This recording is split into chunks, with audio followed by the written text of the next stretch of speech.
नमस्कार साथियों, जय हिंदी, जय वंदे मातरम। एक बार फिर स्वागत है आपके favourite YouTube channel all India job news 0.2 के यूट्यूब चैनल के ऊपर।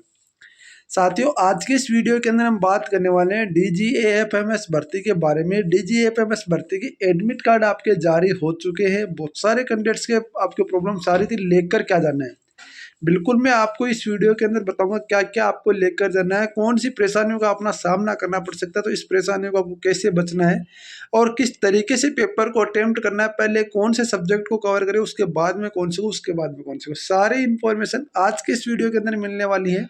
तो ध्यान से इस वीडियो को देखिए और वीडियो को शेयर, और यदि आप चैनल के ऊपर पहली बार विजिट करें तो प्लीज आप चैनल को जरूर सब्सक्राइब कर लीजिए।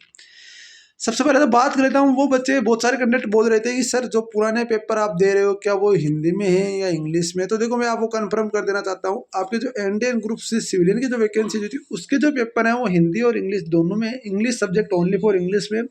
और ज़्यादातर पेपर है ना वो इंग्लिश सब्जेक्ट को कवर करते हुए मैंने बनाए हैं, क्योंकि दोस्तों आपको पता है आपका मैथ हर कोई करेगा, इंग्लिश आपका रीजनिंग हर कोई करेगा, जीके एंड जीएस जो आप जानते हो उतना ही वो जानता है, पर सिलेक्शन कौन करेगा, सिलेक्शन आपका कराए इंग्लिश, क्योंकि इंग्लिश ऐसा सब्जेक्ट है जो मतलब 99% बच्चों को आता नहीं है। यदि आप वो पेपर 5 से 7 या 11 पेपर एवरेज टोटली है, यदि वो पेपर आराम से आप लगा के चले जाते हो, आप खुद से उसको आंसर निकालने और यदि खुद से वो निकाल के चले जाते हो, तो आपके लिए वो एक मान लो कि क्या बोलते हैं रामबाण साबित हो सकता है, मतलब वो आपके सिलेक्शन में बहुत बड़ा कारगर साबित हो सकता है।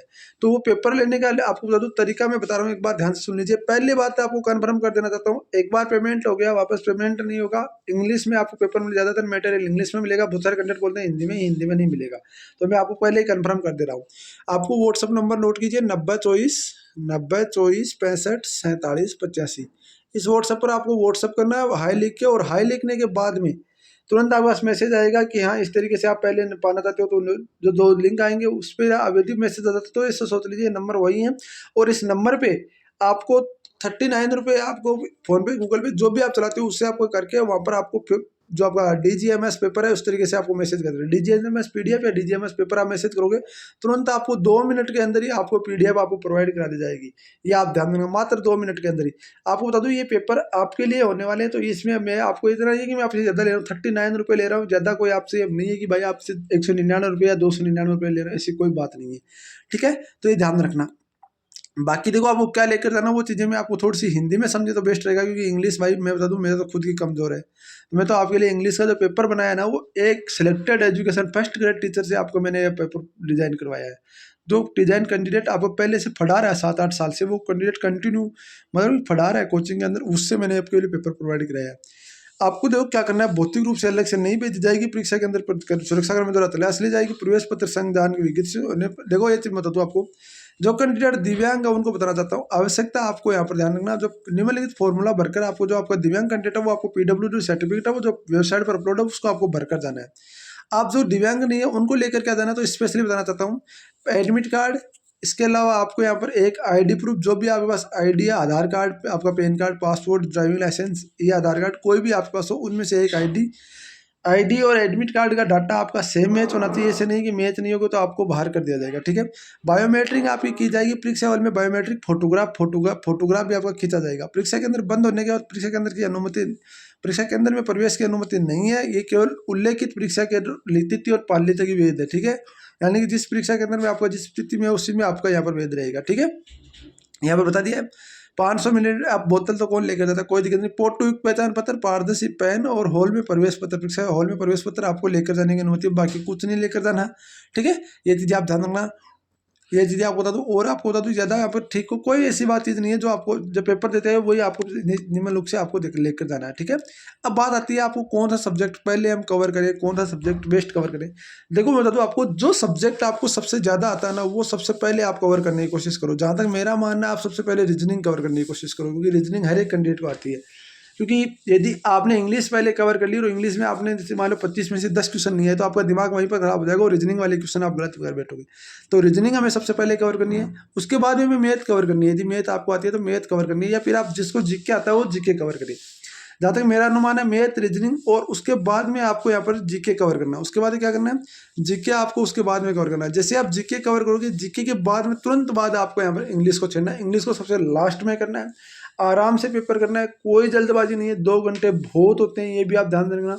या इसको आप कम मत समझो, क्योंकि 50 क्वेश्चन है जो कैलकुलेशन है, बल्कि जो आपके यहाँ पर है वो बाकी तो सारे के सारे आपको कैलकुलेशन नहीं है ना, तो वो सबको पता है। क्योंकि अब पता है जीके में यदि पर्सन आता है तो 1 सेकंड लगेगा, यदि नहीं आता तो फिर आपको नहीं आता, ठीक है। इंग्लिश में यदि पर्सन आता है तो 2 सेकंड या 5 सेकंड मान लो, उसके बाद नहीं आता तो नहीं आता, ठीक है। ये आप ध्यान रखना। बाकी आपको बता दूं, आप यहाँ पर एवरेजन कितने % करके आ सकते हो, कट ऑफ का एनालाइज दे सकते हो। तो कट ऑफ की मैं एवरेजन आपको फिर से बता रहा हूँ, हर बार बताता हूँ, यदि आपका 70+ स्कोर हो जाता है एकदम बढ़िया तरीके से, तो आपको आगे 1% भी नहीं छेड़ना है, क्योंकि इसमें नॉर्मलाइजेशन एक ऐसा शब्द है जो आपके 10-10, 15-15 नंबर भी बढ़ाएगा। तो 70 यदि क्वेश्चन आपके हो जाते तो आपको आगे कुछ नहीं करना है, 70% आपको इसमें करना है। और यदि आपका 70% नहीं होते हैं, मान लो आपके पर्सन हो गए 65 और आप SC/ST कैंडिडेट हो, तो भी आपको ज़्यादा नहीं करना है, ठीक है। एवरेजन बता रहा हूँ, 70 से 75% आपको यहाँ पर यदि आप कवर कर लेते हो तो कोई इश्यू वाली बात नहीं है। बाकी आपको ज़्यादा यहाँ पर हार्ड बात लेंगे नहीं कि पोस्टें कम है, वो होगा। देखो कितनी पोस्टें कम होती है, कितनी ज़्यादा। एवरेजन आपकी जो मेरिट जाती है ना, वो जाती है 60 से लेकर 70 से। यदि ज़्यादा मेरिट, ज़्यादा आपकी पोस्ट है तो वो 60 चली जाती है, और कम यदि है तो वो आपका 70 या 75 चले जाते हैं। इससे ज़्यादा आपका कट ऑफ नहीं जाने वाला, ये अपने दिमाग में रख लीजिए। क्योंकि यदि आप 70 करके आओगे ना, तो आराम से आपके 5 से 7 नंबर नॉर्मलाइजेशन बढ़ेंगे और 75+ आपका स्कोर जाएगा और आराम से पेपर पास हो जाओगे, ठीक है। तो इस तरीके से आपको पेपर करना है। बाकी बहुत सारे कैंडिडेट बोल रहे थे कि मेरी कैटेगरी में आपकी, जैसे किसी ने जनरल में अप्लाई किया और जनरल में सीट नहीं है, तो भाई वो तो कोई फायदा नहीं है। यदि हाँ आपने OBC से अप्लाई किया है और OBC में सीट नहीं है, तो जनरल में यदि सीट है तो आप उसमें जा सकते हो, ठीक है।